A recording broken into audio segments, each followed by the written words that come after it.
For today's topic is all about social self, relating harmoniously and properly with everyone.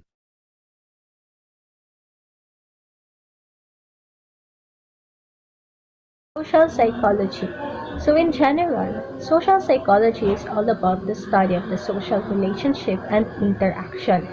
According to Lahey in 2007, social psychology is a branch of psychology that studies individuals as they interact with each other. So, this talks about how the interaction connects. While Plotnik and Kuyumchen define social psychology as a broad field whose goal is to understand and explain how thought, feelings, perceptions, and behaviors are influenced by the presence of or interaction with others. So this talks about the understanding and the explanation how they interact with each other. While Garrigan Zimbardo talks about the social psychology as the study of the effect of social factors in the individual behavior, attitude, perception, and motives. So, from this case, it talks about the effect of the interaction. So, there is a big difference. Not big, but there is a difference between relationship and interaction because interaction refers only to the mutual and reciprocal exchange of communication or action between two or more persons or a group, while relationship talks more deeper about that because it talks about the particular way which two or more individual, group, or even countries talk to, behave toward, or deal with each other. In other words, there is an established connection, kinship, or attachment between persons or a group attributable to several factors such as interest, philosophy of life, goals, or ways of thinking that binds them together. There is a fine line between interaction and relationship. Interaction is always a component of a relationship, but on the other hand, relationship includes not only the kind of interaction between the members of the group, but also the intellectual, physiological, or even emotional investment made by the parties to develop and maintain the relationship. The participants in a relationship agree to do something similar to each other or even allow the same rights, privilege, or benefits arising from any action that they would undertake. Interaction and relationship can be presented along the continuum from a simple and brief exchange between individuals or groups to a continuing communication and investment to sustain and the connection. That's all for the social psychology. And now let's proceed to the person perception. Good day. So, my topic is about person perception. So, what is person perception? It is the study of the cognitive process involved in categorizing people and their behavior, forming inferences about the qualities and causes of their action, arriving at attributions that explain behavior, and making predictions about what people are like and like to do. Person perception also refers to forming impressions and making judgments about the person's likability after seeing or meeting him or her. These first impressions are formed with a very short time with little conscious thought and bias by past experiences and are part of person perception. It incorporates phenomena that operate outside of conscious awareness and automatically, as well as cognitive processes that require cognitive effort, attentional resources, and extended mental reasoning. Social norms. Social norms refers to the spoken and unspoken rules for behaving in a particular situation. So this talks about the proper behavior acted with dealing with other people. Social norms serves to guide and regulate the manner in which people conduct themselves for social consequences. It is one's responsibility to make sure that his or her behavior does not hurt, offend, or disturb other people. One of the examples of social norms is that covering one's mouth when sneezing or coughing, or talking, not talking when your mouth is full when you're eating. Observing norms in social behavior is expected of a member of a group and a larger society in general to maintain good relationship within a group. Especially now, people engage in social situations which require interaction with others from different walks of lives and for many reasons. From this instance, people are expected to behave based on undefined and established norms, and it is advisable for a person to always practice appropriate behavior, especially in social situations, so as not to disturb or offend others. I will tackle about the collaboration together as a group. So, from where I stand, collaboration is being a part of a group who cooperates to achieve a goal. In a group, members acquire a specific role to fulfill, effectively share ideas, and work together towards the achievement of a certain task. When collaborating in a group, problems are exposed to a greater diversity of knowledges, experiences, and skills, and therefore, a greater variety of complex issues can be tackled effectively by pooling expertise and resourcefulness. Collaborating together as a group provides a great opportunity and a better result, and I presume that there is no man that is good at everything. When you are collaborating together as a group, every relationship works because of efforts, hard work, and combined talents. Furthermore, when you're collaborating as a group, it can be an effective method to motivate, encourage active learning, and develop key critical thinking, communication, and decision. As I proceed, I will tackle about one of the liabilities of collaborating together as a group. Social loafing. What is social loafing? It is the phenomenon of a person exerting less effort to achieve a goal when they work in a group than working alone.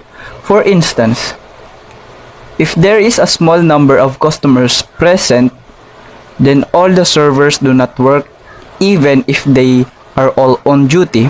So lazier workers will let the in-group to take all the responsibilities. While here is the advantages of collaborating together as a group. Social facilitation. What is social facilitation? It refers to the finding that people sometimes work more effectively on a task when they are around others. This phenomenon has been studied for over a century, and researchers have found that it occurs in some situations but not in others, depending on the type of task and context. In general, collaboration or teamwork is a must when you're working together in a group, and we must know the importance of the difference of social loafing and social facilitation. The main point of the topic together as a group is to help each other cooperate so that the group can attain or reach the goal or the objective of the group. This is Klein Nico V. Ondilio, and that's how my report goes on. Thank you and God bless. Hi, my topic is about conformity.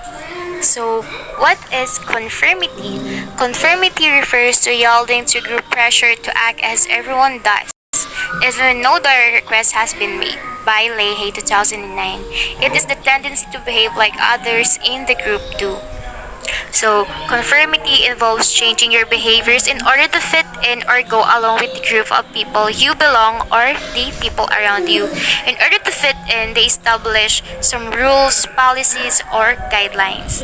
Conformity is brought about by two motivations: to gain reward, which is approval, or avoid punishment, which is disapproval, and to gain information. Some factors make conformity more likely to exist in a group. By Leahy 2009. First is size of the group. The more people there are in a group, the more likely a member tends to conform. It means that the more people in the group, the more acceptance or satisfaction in the group that you belong in or fit in. Next is anonymous groups. Conformity is the highest when an individual faces a group in which all members feel the same way about the topic, problem, or an issue. It means that the opinion, the problem issue is carried by everyone who involved in that group. Next is culture. Conformity occurs in all cultures. However, some cultures emphasize the welfare of individual. Those peoples are less conforming. Others focus on collective welfare, so people tend to be more conforming. A high degree of conformity leads to a faster accomplishment of the task or work. Culture means the agreement between a person's behavior and standard determined by a group or a culture. Last is gender. Gender in the past, females were more likely to conform than males, but research has shown that is no longer the case. By Egley 1978, Egley and Johnson 1990. So gender means the men are somewhat more likely to hold their ground, act independently, and refuse to conform, whereas women are more likely to conform to the opinions of others in order to prove social disagreement. In social groups, the likelihood of conformity among members is very high. However, peace and harmony will be sustained. Social rules and social norms. People are social animals and are almost always in a company of others. Being in a group can be both advantageous and disadvantageous. For example, support groups can provide emotional help and comfort. Moreover, the effects of stress can be reduced considerably by strong social support. While groups have both negative and positive effects on behaviors, individuals should not avoid groups, but instead make the best of being in them. As a member of society, each person has a role to play, which may support or complement the roles of other people he or she interacts with. Social rules specify the part or position of a person in society. It also specifies behavior expected to be exhibited by an individual in practicing his or her role. Whether aware or not, a person may play several roles, each of which influences the behavior of another individual. A father, for example, may play the role of a parent, a spouse, a middle-aged man, a person of Filipino ancestry, a brother, a son, a mathematics professor, and alike. An individual's behavior undergoes changes so as to meet the expected behavior of every role he or she plays in particular circumstances. Thus, when a mother is at home, she plays the role of a parent. If she is in an office as a manager, then she plays the role of a boss. Social rules are the part people play as members of a social group. With each social rule you adopt, your behavior changes to fit the expectations both you and others have of that rule. Each social rule carries expected behaviors called norms. It is important to note that social rules play an important and positive role in society. Without these delineated rules, a student, for example, will not know what to expect from his or her teacher. Understanding the rules of others, as well as those of one's own, facilitate people's ability to work together towards the common good. When people work together in groups, the effects of the different members need to be coordinated with those of others to prevent chaos. This scenario is where the social rules come in. A sociogram indicates the social structure of a group and the relationship of people within that group. It shows who are popular, isolates, islands, and mutual friends. It indicates the social structure of a group, means talks about what is in a group and a relationship in a group.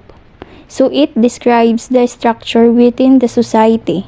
Through this sociogram, we can determine which one or those people who are popular, islands, and mutual friends. Let's talk about the nature and depth of relationships.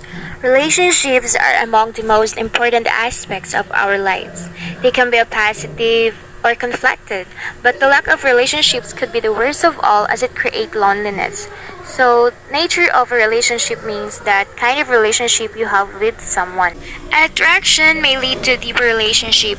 By Soundtrack 2003, one person may be drawn or attract another due to reasons like similarities or differences in interest, personality characteristics, life goals, and lifestyles, to name a few. Attraction paves the way for enjoying the company and being comfortable with the person and for feelings of ease and confidence. So, attraction daw is, it's mainly to deep relationships. Attraction paves the way for enjoying the company and being comfortable with other person.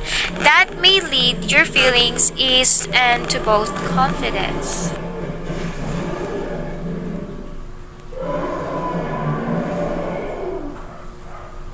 So, love.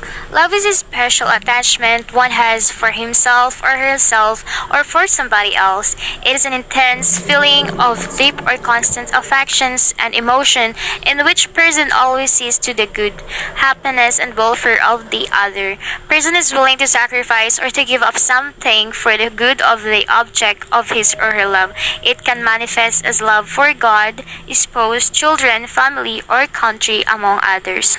So, love is an intense feelings of deep or constant affections and emotion in which persons always sees to good, happiness, and welfare of the other.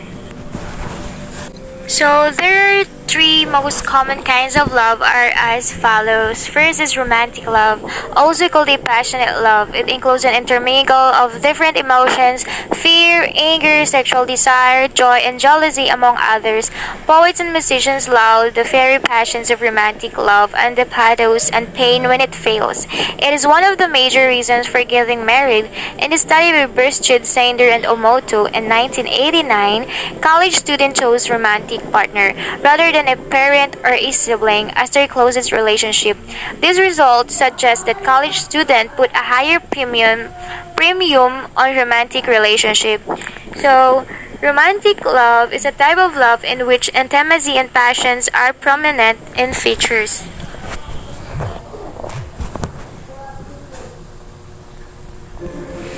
Next is affectionate love, also referred as the compassionate love. It is the type of love that occurs when someone has deep and caring affection for a person and desire to have him or her near constantly. So affectionate love is they feel mutual understanding and care for each other. Next is consummate love. Consummate love. It is the strongest and fullest type of love. Sternberg, 1985. This ideal form of love involves passion, intimacy, and commitment. It is the ideal type of love that that couples committed to staying together. A triangular theory of love. In 1985, Robert Sternberg postulated that love is made of three components: passion, intimacy, and commitment. Passion is something to do with physical and sexual attraction to another. Intimacy is characterized by the emotional feelings of warmth, closeness, and sharing of the relationship, while commitment is the cognitive appraisal of the relationship and the intent to maintain it even in the face of problems. One or a combination of these ingredients forms a kind of love or love-like feeling, liking, intimacy. Romantic love, passion plus intimacy. Infatuation, passion. Empty love, commitment. Compassionate, intimacy plus commitment. Consummate love, intimacy plus passion plus commitment. Passion plus commitment. Some interpretations on the illustrations are as follow. If passion is the only ingredient present, the feeling is infatuation, as in fling on the affair. Intimacy and commitment with passion show affection of love. The combination of passion and commitment without intimacy result in fatuous love. Consummate love is achieved if all the three components are present. Every person is capable of loving. Without love, people become lonely and social relationships suffer. There are many ways of showing love, and they could vary form and depth. People who freely share and give love are the love in return are happy people. An attitude refers to a set of emotions, beliefs, feelings, and disposition. An attitude developed through personal experiences and persuasion of others. A person can develop a positive or negative attitude upon certain object or person. An example is when a person creates a phobia or trauma, causing the person to dislike. Likewise, a person who engage in enjoyable experiences will more likely to develop positive attitude. Attitude can also be learned from others. If you see positive attitude among certain groups, you might as well tend to have positive attitudes too. Attitudes can be changed or modified, for it is not permanent. Persuasion communication plays a big role in attitude change, but it depends on the speaker, the message, and the listener. If a speaker speaks credible source of information, they are likely to persuade the crowd. Good day, everyone. Today, I'm going to talk about stereotypes. So, what is a stereotype? Stereotypes are generalized beliefs about people based on their membership in a particular group. Stereotypes can be positive, negative, or neutral. Stereotypes based on gender, ethnicity, or occupation are common in many societies. So, one kind stereotypes are mental beliefs that are over-generalized to the group. For example, older adults are believed to be weaker and less competent than younger adults. Harboring a stereotype about a group can lead to prejudice, an unjustifiable attitude towards someone based on their membership in the group. Stereotypes are not just centered on different races and backgrounds. However, gender stereotypes also exist. For example, if you say that men are better than women, you're stereotyping all men and all women.